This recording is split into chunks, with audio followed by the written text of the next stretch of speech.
A partir de ahora, la hora global. Desde el paralelo 35, en Montevideo, la realidad internacional por detrás de los titulares. Conducción de Gustavo Calvo. Participan Leo Harari y Susana Mangana. La hora global. Una mirada al nuevo desorden mundial.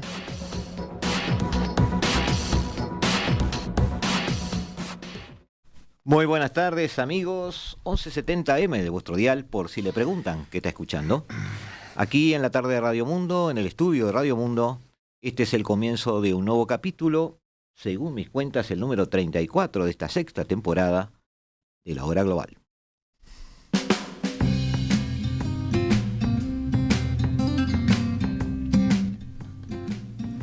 Y estamos aquí a las 15:02 de este martes 13, martes 13, no me había dado cuenta. En fin, perdón, jueves 13. No, zafamos. No era martes, era jueves 13. Tratando de entender este nuevo desorden mundial, como siempre decimos, de la mano de un tema específico, un tema que para muchos es un poco lateral, para nosotros son los temas centrales que queremos tratar. Vamos a hablar sobre un aspecto que surge a la luz pública a raíz de este resurgir bélico, iba a decir, pero la verdad, amigos, es que no les puedo mentir, el mundo nunca estuvo en paz. Y esto es más de lo mismo, simplemente que algunas guerras tienen más prensa que otras. Con nosotros, Ricardo Barbosa, que le agradecemos, como cada jueves, el enriquecimiento de nuestro conocimiento, y por otro lado, la sana compañía de alguien que conseguir un amigo. Bienvenido, Ricardo. Buenas tardes, Gustavo, muchas gracias. Agradezco, como siempre, la invitación. Espero poder colaborar. Buenas tardes a todos los oyentes en esta calurosa tarde, a los televidentes que tenemos a través del canal de YouTube y a los que lo verán más tarde. Por supuesto, un saludo a la zona noble que está del otro lado del vidrio, a los títulos nobiliarios de Oscar y de Felipe, que nos colaboran para poder llevar adelante todo esto. Y hacen todo. Hacen todo, en realidad, decía. Bien, arrancamos, Ricardo, con un tema que hace a esta nueva realidad. Sí, perdón. No. Ya estás interrumpiendo. A ver, sí, te ya escucho. estoy interrumpiendo. Dale. No, porque está feo batirse el parche, pero si no lo batimos nosotros, ¿quién lo bate? Hablamos el jueves pasado de que estaban las elecciones europeas y nosotros lo dividimos en dos clases, europeístas y no europeístas. Los europeístas tienen más de un 60%, o sea que Europa sigue funcionando como tal. Mañana a las 15 en la terraza de Aedo, Fernando Bacotti presenta el libro con la gente del Círculo Cultural Aedo. Algunas noticias que, como estábamos hablando fuera de micrófono, que no sé si lamentablemente no trascienden o son ignoradas. Yo te contaba que hace poco tiempo, lamentablemente, donde están la gente nuestra allá en Congo, hubo una masacre a machetazo de 35 personas. También hubo un bombazo adentro de una zona de refugiados, donde murieron también otras 11 personas. Y también vinculado a lo que ahora estabas planteando, que la idea nuestra es poder ir aportando. En este caso vamos a hablar un poquito de lo que es la economía de guerra. La próxima vamos a ver el tema de las sanciones a Rusia. Después va a venir un colega a hablar de logística y después ya vamos a hablar un poco del conflicto de Rusia y Ucrania, porque llevamos 6 meses para ponerlo un poco al día. Pero también están sucediendo otras cositas que a veces no trascienden, que muchos le dicen la guerra híbrida. Todos sabemos los intercambios de discursos entre Macron y el presidente de Rusia, Vladimir Putin, donde Macron plantea ahora mandar personal militar a los efectos de entrenar en el terreno a personal ucraniano, la donación de aviones, de equipamiento, pero también en Europa la semana pasada detuvieron en los alrededores del aeropuerto Charles de Gaulle a un ruso ucraniano, pasaporte ruso ucraniano, que estaba armando una bomba casera Y ahí fue el problema porque uno puede en la calle comprar elementos para que poder armar la bomba. El problema que tienen los elementos que uno compra en la calle son muy inestables. Y a este señor le explotó entre las manos. Ahí se da cuenta la policía francesa. A contrapartida, nuestro conocido tío Vladimir enseguida metió preso a un francés que trabajaba en una ONG suiza hace más de 10 años dentro de Rusia en temas de aproximación y negociación. También en Reino Unido se prendió casualmente un depósito que tenía equipamiento para apoyar a Ucrania en la parte de salvaguarda de la vida humana, pero también casualmente se prendió fuego otro depósito de la misma firma en España. También en estas últimas semanas fueron detenidos ciudadanos búlgaros, dicen ellos, argumentan pagados por rusos, y pusieron cajones de muerto abajo de la Torre Eiffel. Se pintaron estrellas de David en lugares religiosos, esta vez por moldavos, también se dice que pagados por rusos. Se piensa que la intención es afectar las Olimpiadas. Se prendió casualmente fuego otra fábrica en Berlín de misiles antiaéreos. En España, hace unos 6 meses, asesinaron a un piloto ruso desertor. Nadie sabe, apareció con unos cuantos balazos arriba. En Suecia descarriló un tren. En Alemania detuvieron a 2 rusos alemanes por espionaje a bases norteamericanas. Y como broche del 12 de junio, Día Nacional Ruso, el que fue presidente, Mendeleev, presentó un video en TikTok donde aparece la extensión del territorio ruso con toda Ucrania incluida. Y para los amantes del séptimo arte apareció un video supuestamente hecho por Netflix con Tom Cruise hablando mal de las Olimpiadas en París, y por lo que se sabe fue producido por inteligencia artificial. Entonces pasan un montón de cosas, aunque no trasciendan, y tratamos de ponerlas acá en la mesa. Aquello que decíamos, Ricardo, de hablar en este programa cuando no hay más remedio de la guerra, pero sin mencionar la cantidad de cañones o de misiles o ese tipo de cosas o de tropas movilizadas, en realidad se está transformando en un buen consejo, pero no por la razón que nosotros queríamos. Nosotros porque queríamos fijarnos un poco en la relación geopolítica entre los gobiernos y entre los estados, en esas relaciones de poder que se supone que nos guían, pero en realidad por todo lo que tú estás relatando, también no hablar de cañones, de misiles y todo eso, porque no vale la pena. Es decir, la guerra no está toda allí. No. Los centros de gravedad de la guerra están en otros lados. Fíjate, lo estuvimos hablando fuera de micrófono.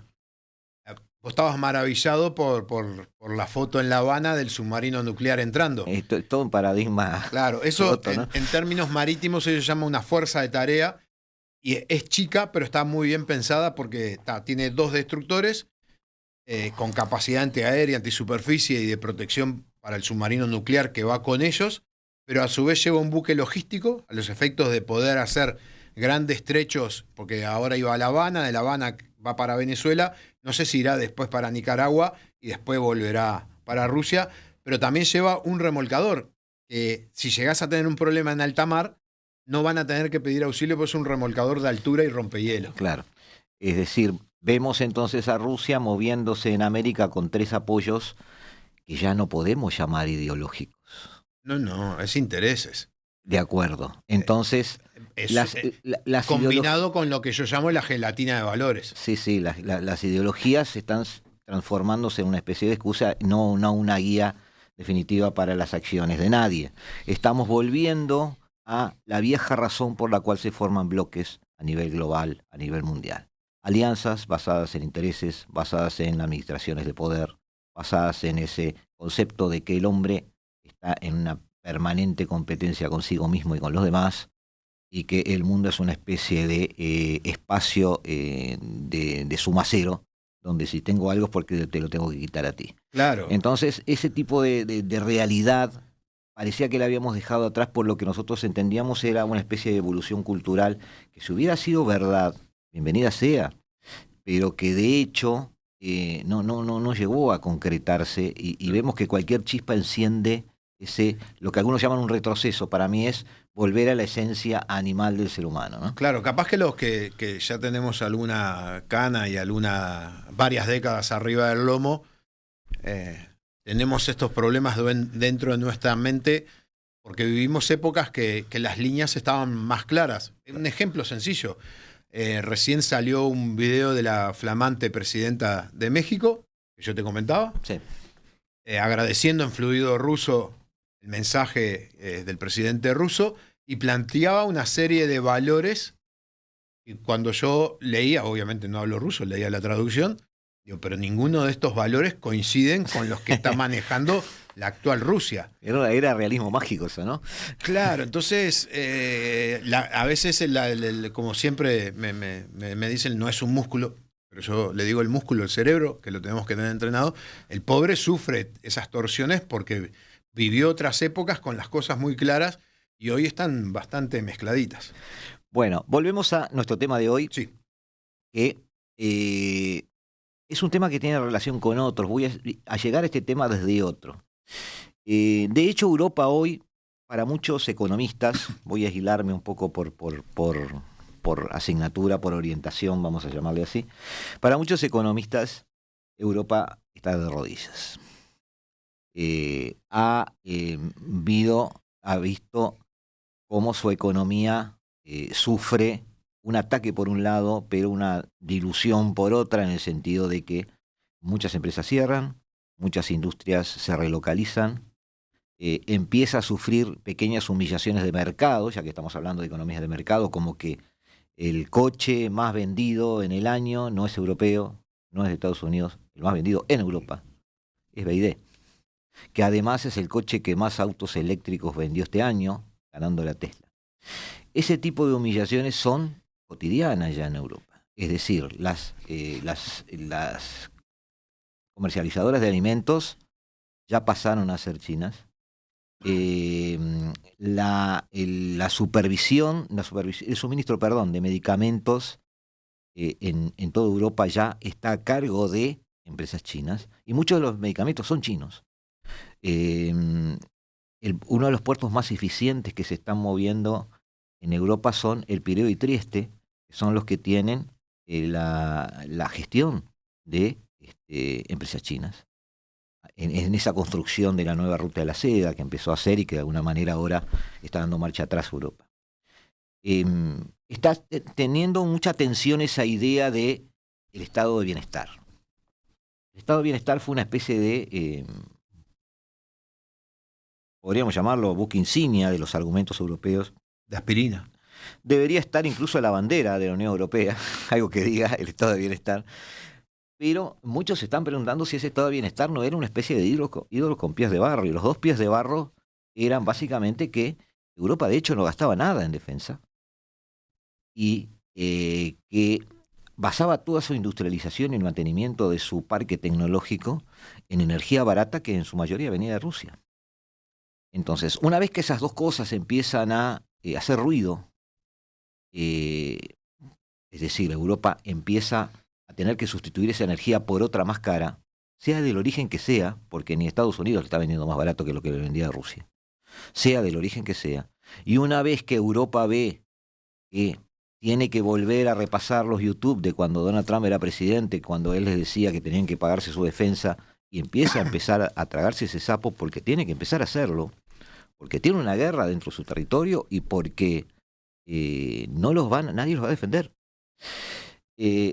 Una vez que entonces Europa se plantea ese problema, empieza a caer en la vida de la gente, no en el discurso, pero sí en la vida de la gente, ese concepto de estado de bienestar.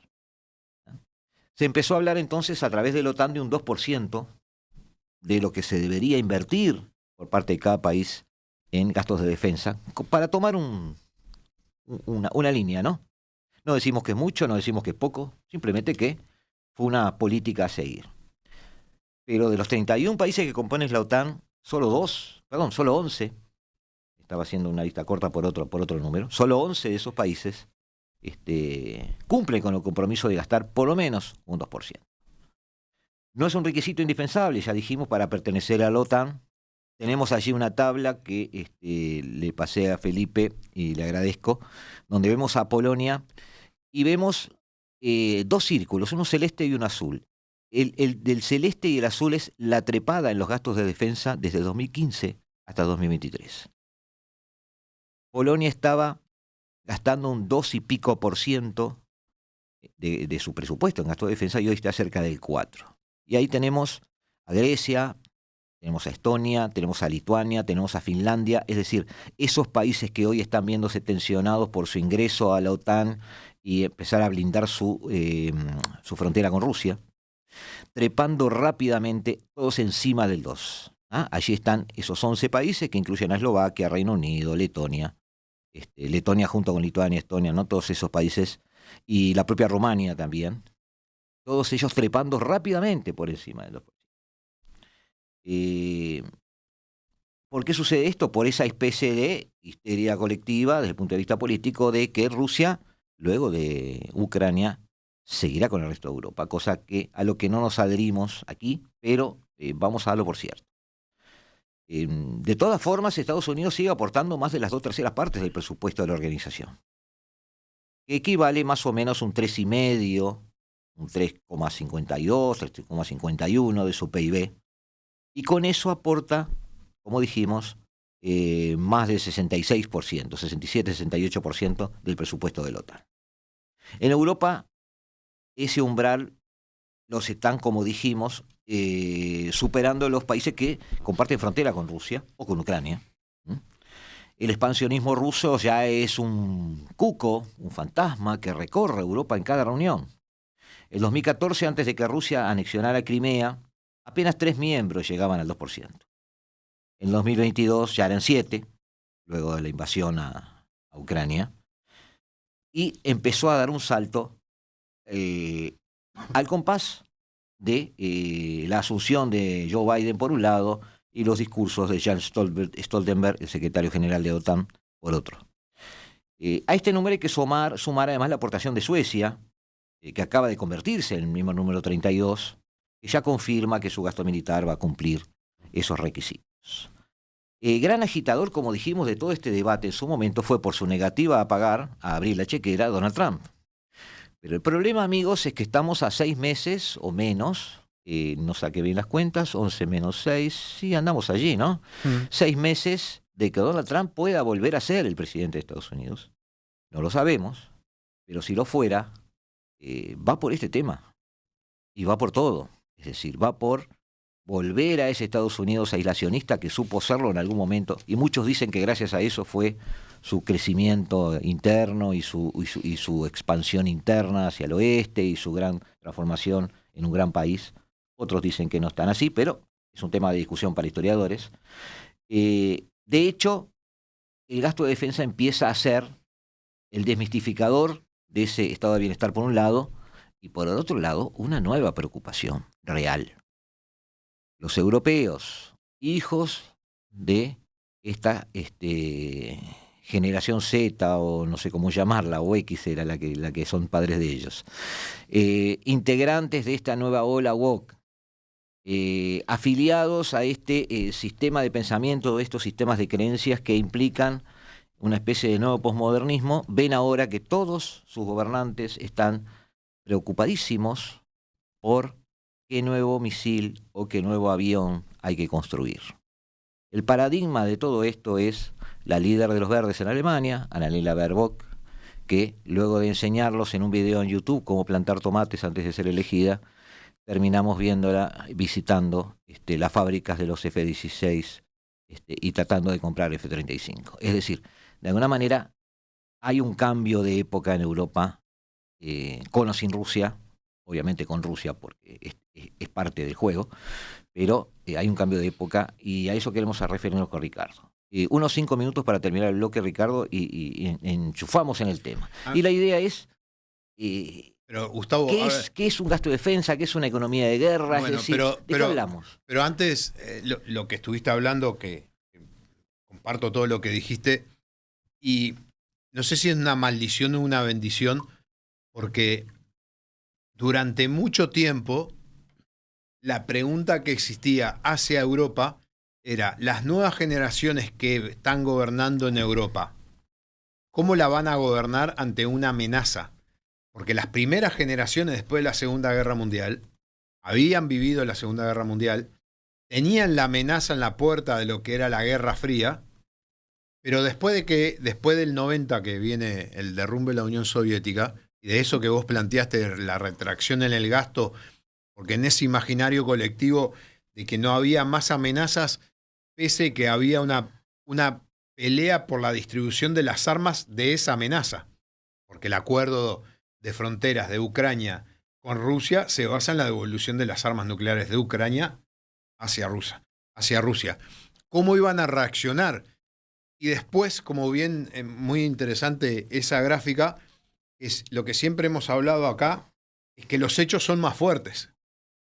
Y ahí, en esa gráfica, vos tenías dos grandes hechos. 2014, la invasión de Crimea. 2022, la guerra de Ucrania. Y eso hace tomar medida a los gobernantes que, sin duda, y en el caso alemán, el pragmatismo sajón, el pragmatismo germano, que pasó de plantar tomates a visitar las plantas de armamento, porque en ese imaginario colectivo que se había difundido dentro de Europa, basados en un sistema democrático de elección de gobernantes, donde no iba a haber más conflictos. Pero si uno lee los libros como uno de los que trajimos acá, de la expansión de la OTAN hacia el este, al otro día del 90 ya la OTAN en su lógica y los estados en su lógica seguían esa expansión, pero de repente no entran en guerra. Pero antes de ir al corte, vamos a dar dos definiciones para que la gente esté pensando. Y básicamente, un Estado, ya lo hemos dicho varias veces, tiene 5 factores de poder. Que es el político, que es el militar, que es el económico, que es el científico-tecnológico y que es el psicosocial. Es como una multiplicación. Ningún factor puede ser 0 porque si no, la cuenta me va a dar 0. Ahora, que un factor esté muy potenciado no quiere decir que multiplique directamente. No es directamente, hay una proporción. Y vos en los elementos que estuviste hablando, obviamente que el político es el que decide. El económico, cuando muchas veces me dicen, no, porque China ahora va a ser el tercer portaaviones, que los barcos que hacen. Sí, pero China invierte la mitad en el gasto militar de lo que invierte Estados Unidos, teniendo casi el mismo PBI. O sea, está corriendo una carrera que el otro le está sacando la ventaja del doble siempre. ¿Cómo hace para alcanzarlo? Entonces, nosotros a veces pueden escuchar, y como hablaba Gustavo, la idea de este mes, de estos programas, va a ser analizar, no sé si con más detalle, pero por lo menos para tener una idea general de qué estamos hablando y por qué estamos hablando de esas cosas. Y una economía de guerra, la definición dice, es cuando un país pone su sistema productivo a disposición de un esfuerzo bélico. Pero hay una diferencia con la guerra económica, que se ha hablado más y ha salido más en los titulares. Porque la guerra económica es cuando países tratan de que los recursos del otro país puedan ser destruidos o puedan afectar a ese país. Y las guerras económicas las tenemos con Irán, con Corea del Norte, sí. Que coincide con el próximo bloque, vamos a hablar el jueves que viene, que es el tema de las sanciones, los efectos y qué es lo que hace.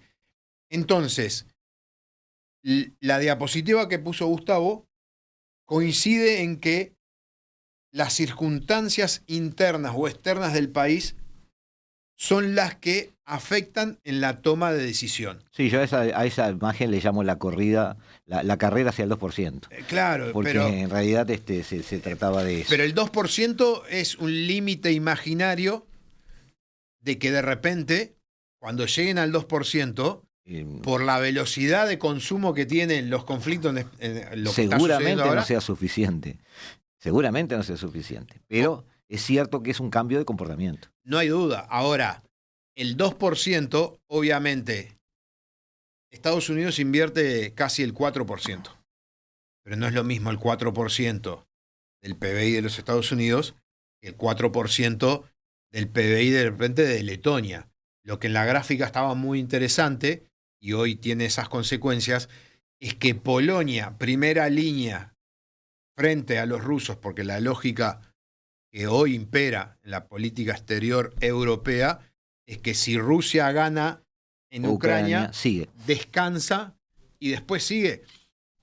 Porque la otra estaba viendo un programa de la Deutsche Welle y mostraba un poco el raconto de la historia rusa, y tanto Catalina la Grande como Vladimir Putin se adjudicaban de que había territorios que eran de ellos, aunque no fueran de ellos. Entonces, Catalina la Grande conquista todo lo que es San Petersburgo, llega hasta Lituania, parte de Finlandia, porque entendía que era de Rusia, punto.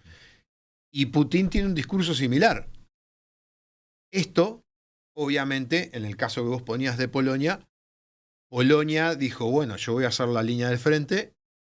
El odio acérrimo que tienen a los rusos por todas sus guerras desde el 1100 para adelante, los hace gastar mucho más dinero, y después lo vamos a hablar, que es lo que pasa en un Estado democrático con la visión de la población, que es una de las partes de la guerra, que es la preparación psicológica de la población para los esfuerzos que debe hacer. Sí, Polonia en particular, además, no lo hacen ver hoy, está fuera del radar de la gente, me parece, porque yo no lo he discutido en ningún lado. Tiene un pasado imperial importante. Sí. Fue una gran potencia territorial, es decir, había mucho territorio del que hoy vemos europeos que fue polaco. Pero Ucrania era parte de Polonia. Y Rusia utiliza también ese pasado histórico para acusar a Polonia de también ser irredentista. Es un relato, pero sería bueno analizar en algún momento o ver si realmente en Polonia, dentro de Polonia está sucediendo eso, porque si estuviera sucediendo, para Europa sería preocupante a largo plazo.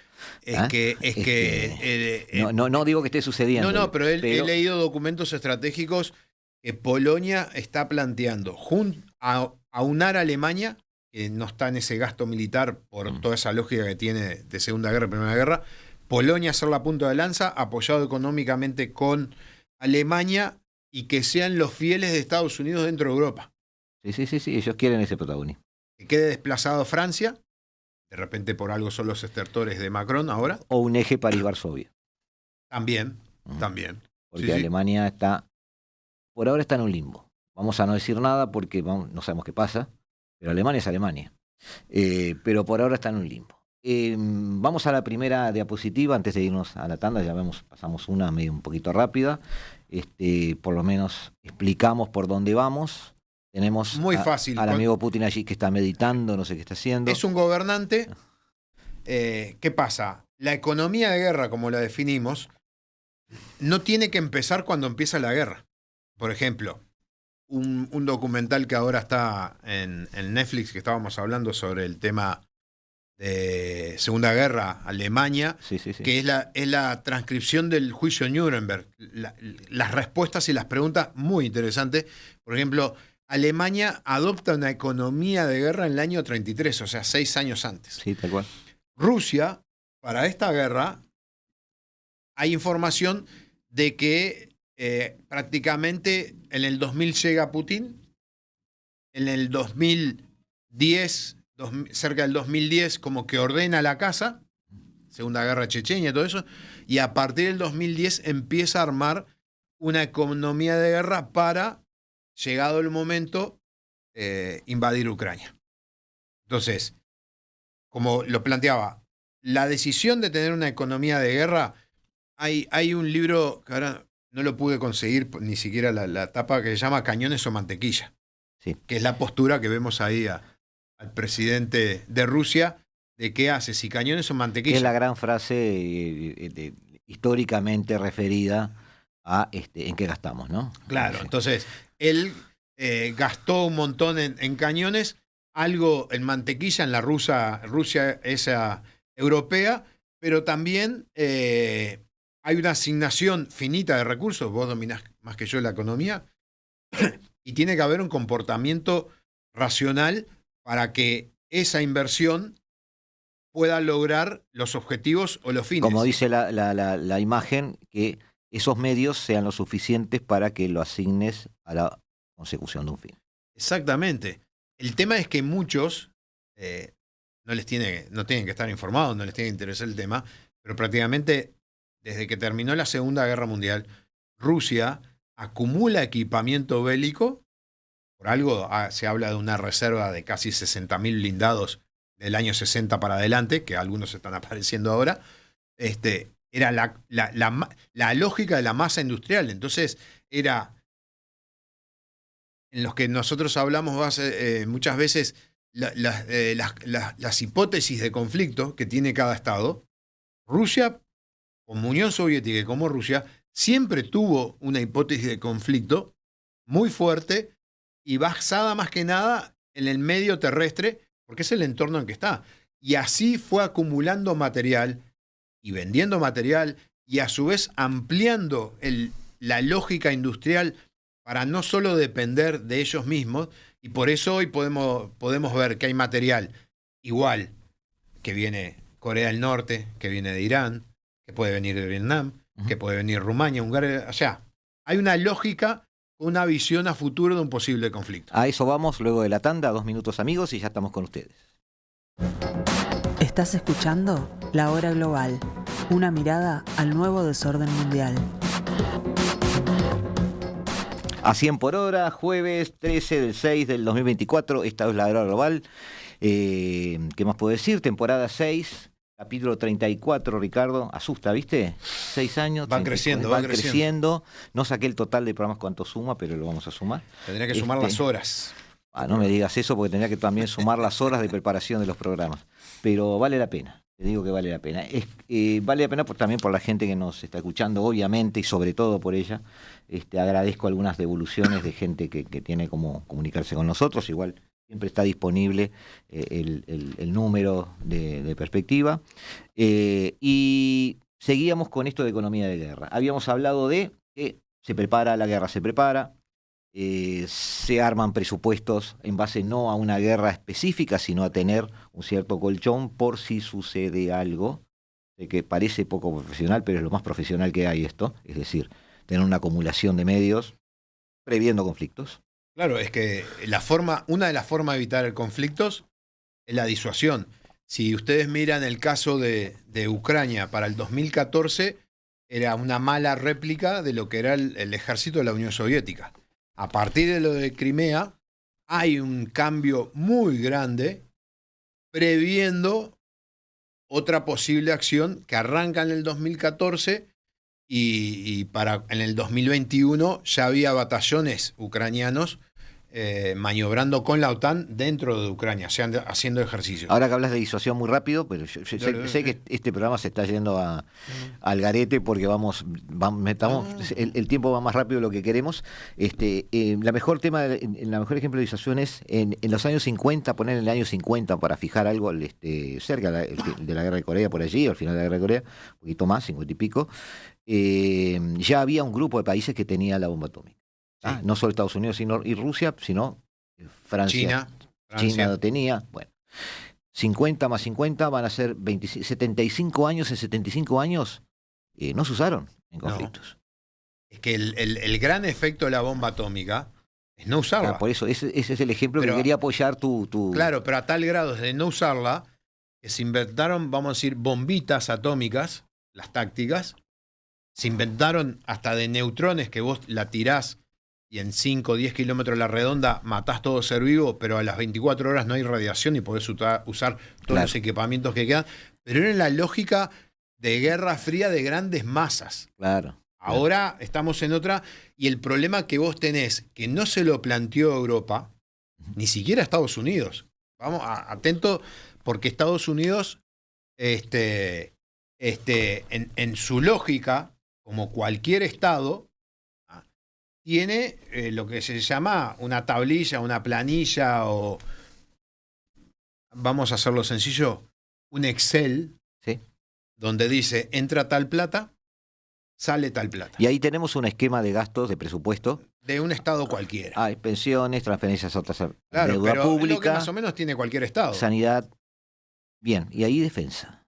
Claro, pero fíjate, los Estados occidentales por la lógica que tienen de estar estructurados, armados, de un montón de procesos entre instituciones y su democracia, tiene un peso grande las pensiones, que acá aparece, Sí. que es lo que nos pasa a nosotros también.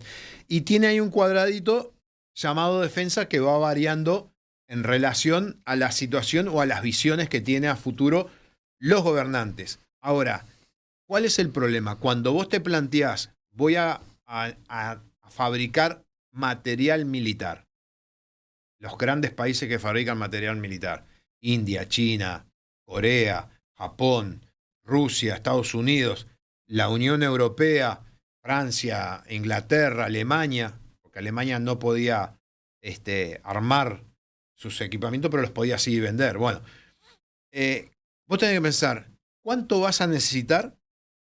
¿Cuánto te van a destruir? ¿Y cuánto necesitas reponer? Entonces, el conflicto de Ucrania lo que demostró, otra vez más, porque cuando fue lo de Malvinas, que fue el conflicto anterior, y anterior a ese, casi paralelo, tenemos Irán-Irak, eran los consumos que había de munición, de stock, de material y la necesidad de reponer. Entonces, lo que se ve es que, si bien la masa no es lo principal, pero la masa es necesaria. Porque vos cuando... Voy a poner un ejemplo muy estúpido. Cuando los Estados Unidos derriban 2 aviones libios, en la época de... ¿cómo se llama? De Bill Clinton. Derriban uno de los aviones con un misil XX. Los derriban, besos y abrazos, todo. Llega al portaaviones y el avión iba con piloto y un copiloto que va atrás, que es el encargado de manejar los armamentos. Lo sancionan por haber utilizado el misil incorrecto para derribar ese avión, porque era mucho más caro. Claro. Hoy, vos ves las escenas en Ucrania, y si le tienen que tirar, o en el Golfo de Bab el-Mandeb, el problema es que están tirando un misil de $1,5 millones para destruir un dron de 25.000 o 50.000 o 100.000 dólares. Bueno, eso le pasó a Rusia cuando atacó Kiev, ¿no? Es decir, utilizó drones baratos y Kiev utilizaba antimisiles muy caros. Claro, pero entonces, pero atrás de eso, vos tenés que tener, están los recursos públicos, pero no solo los recursos públicos, porque nosotros hablábamos que dentro de los factores del poder nacional, vos tenés el científico tecnológico. Claro. ¿Cuánto tiempo te lleva instalar una fábrica de hacer lo que sea? ¿Cuánto tiempo te lleva preparar el personal? Y vos, cuando empezaste el programa y dijiste esa visión que tuvo Europa, que es anti-hobbesiana, vamos a decir así, porque Hobbes decía que la paz es un momento excepcional entre las guerras. ¿Cuánto lleva preparar? ¿Cuánto lleva que cada vez tenés equipamiento más tecnificado? ¿Cuánto te lleva preparar esa gente? Querés duplicar la producción, pero no tenés la gente. Entonces, en la diapositiva estamos viendo que tomamos el presupuesto de Estados Unidos en su asignación total del presupuesto, que tiene 1.375 trillones, o sea, miles de millones de déficit, pero en defensa anda asignando aproximadamente 800.000 millones de dólares, se supone que va a llegar a 900.000. Parte de eso es para hospitales y heridos, pero sí, parte va para... Volvemos a la 3, Felipe, y después vamos a ir rápido a la 4, pero primero la 3, ¿y qué me decías acá? Muy rápido, así ya... Ahí va, ahí tienen, este es del 2022, 767.000 millones de dólares. Mucho va a las fábricas, claro, mucho va al equipamiento, claro, parte va a los salarios, pero si estamos en una economía de guerra, vos tenés que prever los stocks que tenés que tener, cuánto te va a salir mantener ese stock, porque, por ejemplo, yo hice curso en misiles filoguiados. O sea, es un misil que a través de un cablecito que se va desenroscando, yo lo puedo dirigir hasta 3 kilómetros. Pero ese misil, a los 10 años, tenía que volver a la fábrica si no lo había usado, para que hicieran todo el chequeo y salía determinada cantidad de dinero. Bueno, todo eso hay que ir calculando. Entonces, Europa, básicamente, no se había preparado para un nivel de este conflicto. No, y vemos, Felipe, ahora la siguiente, porque vemos la contracara a eso, que es Rusia, que es Claro, una cultura, una forma de gobernar, un estilo de gobernar, y además gobernantes con una psicología diferente. pero ya tenés que siguen manteniendo las principales fábricas de armamentos. Están detrás de los Urales como las llevó Stalin en la Segunda Guerra Mundial. Sí, sí. Europa, las fábricas de armamento están concentradas en ese espacio de Europa. Recién se estaba viendo para ver si se instalaban algunas réplicas de fábrica en Asia, para deslocalizarlas, para no estar dependiendo de áreas determinadas que se podrían ver afectadas. Entonces, como aparece en este gráfico que trajimos, lo que aparece es que si bien Rusia se había preparado para esta guerra, había fabricado equipamiento, pero también había tenido unos problemas grandes de corrupción y la gente, obviamente no se tiene que acordar, yo porque sigo el tema, pero Putin alrededor del 2010, él planteó la necesidad de construir un ejército expedicionario. ¿Implicaba eso? 100.000 efectivos altamente entrenados con equipamiento de lo más moderno. O sea, el ejército ruso realmente eran 100.000 efectivos. Después había otro tipo de unidades. Es como el ejército israelí. El ejército israelí, efectivos profesionales al 100%, son menos de 30.000. Todo el resto es la movilización de las reservas con los años que tienen de reclutamiento. Y eso es parte también de una economía de guerra. Porque vos cuando estás llamando a esos reclutamientos, a la conscripción, como se le decía, estás quitando recursos humanos a la economía.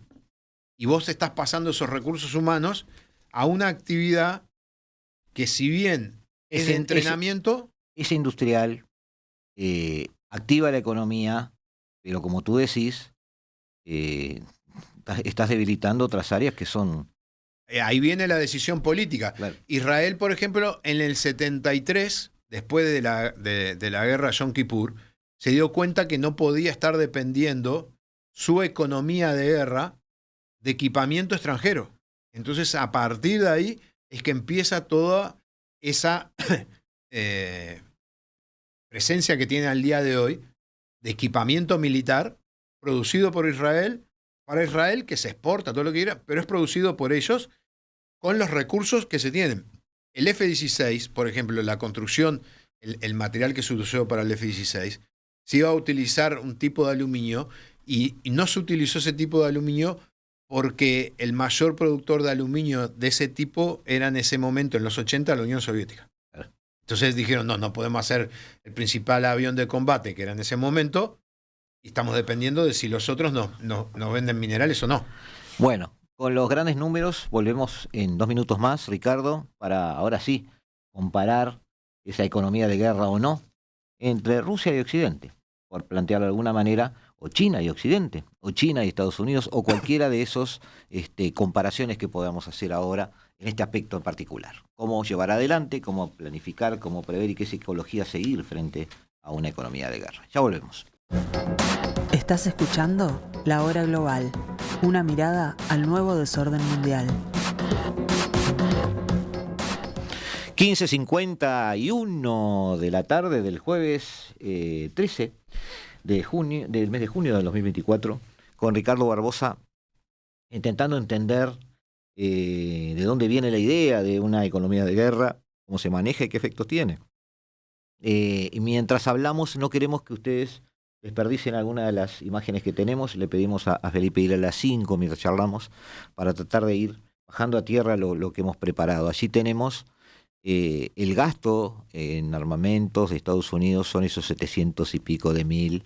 Casi el 50% de lo que se gasta en el mundo. Comparado con los demás países, de Estados Unidos comparado con el mundo, y también de Estados Unidos comparado con los gastos de la OTAN.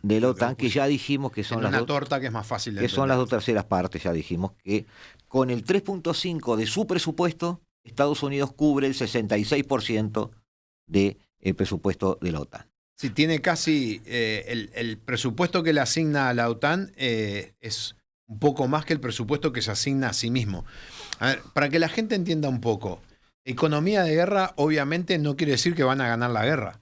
Los alemanes, por ejemplo, en el 43, con Spee, el arquitecto, que lo ponen a cargo del Ministerio de Producción, entra en economía de guerra en el 43 recién. 39, 40, 41 y 42 fue economía normal, con la preparación que venían de antes. Entran en una real economía de guerra en el 43, pero el problema que entró el otro gran productor que era Estados Unidos. Sí, sí, sí. Entonces, Estados Unidos puso tanto material que los alemanes producían más material y mejor, pero los Estados Unidos les hundían y les rompían más porque los otros eran más cantidad y no les importaba si se destruía el material porque lo reponían. Sí, O sea, en la parte submarino, que lo más me interesó, hundían más barcos en el 43, pero un buque Liberty, que era unas 10.000 toneladas, lo construían en un día y medio. Entonces era como una patear un hormiguero. era una simetría impresionante, claro, lógico. Claro, entonces, en la última diapositiva, así después vamos a pasar al libro. Sí. En la misma lógica que estábamos hablando ahora, lo que trajimos fue, y justo se cortó un poquito, pero no importa, Rusia versus Occidente en el tema de PBI. Entonces, eso es la primera mitad de la imagen. La primera mitad de la imagen. Entonces vemos a Rusia con 1.65 y toda la Unión Europea es 17.08 y Estados Unidos es casi 22. Entonces, 22 y 17... Estamos 29, 39, casi un 40%, y el otro tiene el 1,65, y Bielorrusia tiene 0,07, en proporciones de los temas de los números de PBI. Sí, sí. Y si vamos al comercio internacional, de los países en conflicto, que está el mundo, Rusia, Ucrania, Bielorrusia, el comercio internacional del mundo es 43,75 y Rusia 0,76. Ucrania, por supuesto, que depende totalmente de los apoyos, pero Rusia y Bielorrusia no llegan al 1 y poco cuando el resto del mundo, y ahí habría que sacar Unión Europea y Estados Unidos, multiplican por 10. Entonces, como bien vos decías, no va a ser no es que no sea derrotada, de repente finalizan sus intentos de conquistar y pierde esa parte del Donbass, pero sería un error político muy grande de que Rusia caiga, porque el agujero político que se produciría sería un caos, y en ese caos... Estamos hablando de un caos que ya vimos que puede tener sus caos. Claro. Lo tuvo en la ascensión de Yeltsin, por ejemplo, aquel golpe de Estado a Gorbachev, un gran ejemplo. Puede tener su caos un país que tiene armas nucleares, un país que puede estar entrando en una zona sin control, el mismo sin control que hubo cuando cayó el muro, y eso no es deseable para ningún tipo de estrategia política de nadie, ni siquiera de Occidente. No, es que, a ver, esta economía de guerra que estuvimos hablando, que viene desde hace ya décadas, obviamente, lo vamos a ver el próximo jueves con el tema de las sanciones y los recursos que entran, se van a ver afectados por la escasez de recursos para poder seguir manteniéndole. Y nada es gratis. A alguien le van a pasar la factura. O a la población, o al Estado, o lo que sea. De acuerdo. Vamos entonces a despedirnos con este libro que sugerimos a nuestros oyentes. Se trata, Ricardo, de... Marc Ferro, La Gran Guerra 1914-1918 de Alianza Universal. Lo pueden encontrar acá en Montevideo, en las librerías. Es un libro que le tengo mucho cariño porque cuando tenía ya alrededor de 14 años por ahí, cometí, no sé si el error de decirle a mi padre que necesitaba hacer un trabajo sobre la Primera Guerra Mundial. Se fue a una librería, me trajo este librito de 400 hojas para que me lo lea un fin de semana para poder hacer el trabajo. ¿Pero lo estás recomendando porque le tenés cariño o porque el libro es bueno? El libro es muy bueno y no solo tiene una visión de la Primera Guerra, sino que se apoya en datos económicos. O sea, coincide con la temática de hoy. Por ejemplo, acá estoy viendo porcentaje de huelguistas en relación al número de obreros de fábrica. O sea, tiene todo un insumo económico potencias centrales del entente, la producción de carbón, acero y hierro. Y así puedo seguir con un montón de datos de un señor que ya falleció en el 2021, historiador, publica una serie de libros, estudia ciencias sociales, y este libro fue publicado en 1968, reeditado en 1987, y es un interesantísimo libro que, como vos decís, no solo no habla de cañones y cosas y soldados, sino que habla de las decisiones vinculado con toda esa economía de guerra, yo qué sé, alemanes y aliados, mediados de octubre del 14, del 15, la cantidad de efectivos que iban aportando. Nos fuimos porque se hace tarde. Gran libro. ¿Sabes por qué nos fuimos? Porque se hace tarde. Porque viene Eduardo Rivero, se viene a las 16 horas. Con la buena música. Con la mejor música del mundo, no la buena música, la mejor música del mundo. Y mientras no envejecemos, nos retiramos del estudio para que venga Eduardo y ustedes puedan disfrutar de Se hace tarde. Ya nos vemos. Chau, chau.